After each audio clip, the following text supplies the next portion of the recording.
राजधानी रे escort service काल हटहटा सेक्स वर्क पई ऑनलाइन बुकिंग रे आसीथिले दुई युवती दुई जण कस्टमर बदल रे पांच जण को देखि होटल जिबा को मना कले या पर बुकिंग करथिबा युवक दुई कलगाल को हैरान करथिले प्रथमे जबरदस्ती जिबा को कहिले पर 14000 टंका फेरस्त मागिले बीच रास्ता रे झगड़ा बढ़िबारु स्थानीय लोके पीसीआर को कॉल कले दुई कलगाल को चंद्रशेखरपुर थाना पीसीआर उद्धार करथिबा बेले बुकिंग करथिबा युवकन को थाना रे अटक रखि पचराचरा करिछि राजधानी रे एभଳି डील चलितला राति रे चंद्रशेखरपुर थाना मामला पहुंचीथिबा बेले न्यूज 7 पूरा घटना को कैमरा रे कैद करिछि। एस्कॉर्ट सर्विस रु ऑनलाइन रे कले बुकिंग एवं ऑनलाइन बुकिंग पर टंका मध्य गणिले सेतिपाई दुई जन सेक्स वर्कर मध्य आसिले किंतु जो सेक्स वर्कर आस्तिले जे बुक करथिले तांको संगे हेला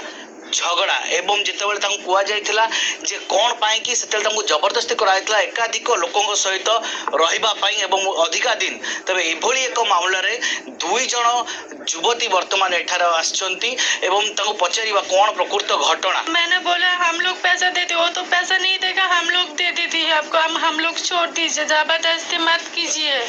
ठीक था बाद में हो जाए रास्ता में बहुत टॉर्चर किया। क्या हुआ रास्ते में क्या आपको क्या उसको मारा फोन लेकर फोन तोड़ दिया था। फिर आपने क्या किया? मुझे बोला था बैठ मैंने बैठ गया नहीं बैठेगा तो मार कर यहाँ पे फेंक दूंगी। काम अच्छा से नहीं किया इसलिए मतलब हमको टॉर्चर कर रहा था जबरदस्ती करने चाह रहा था। हम बोले कि हम नहीं करेंगे हम चले जाएंगे। मतलब तो कितना दिनों तक के लिए किया फिर कितने टाइम? नहीं सिर्फ रात भर के लिए। रात भर के लेकिन उसके बावजूद उसने क्यों टॉर्चर किया? मतलब हमको मन नहीं था वो लोग का मतलब जबरदस्ती कर रहा था इसीलिए। जबरदस्ती किया? वो लोग का अच्छा काम नहीं था इसलिए। उन लोग का लोगों के लिए बुलाया गया था 5 आदमी है ये लोग। एभली एक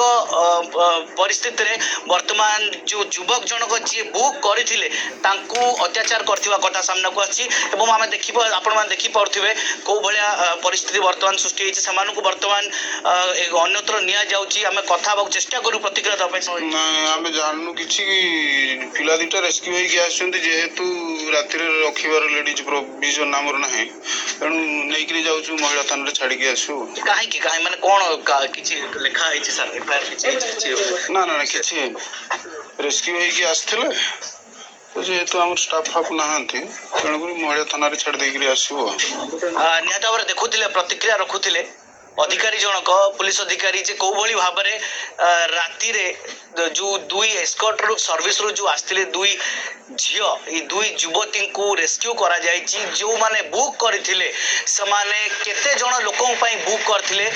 कहि नथिले जा फल कि युवती जानिया परे अपोज करथिले एवं अपोज करिया परे बीच रास्ता रे तांकू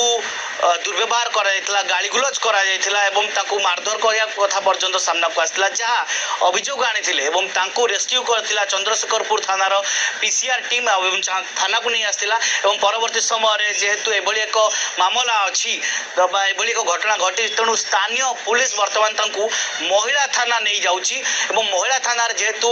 राति होई गलाने एठारे अधिका कोन प्रकार ये जनरल थाना रही परिबेनी तेणु करी महिला पुलिस कस्टडी रे वर्तमान दिया जिवो एई दुई युवती आउ ये राकेट पछरे का हाथ अछि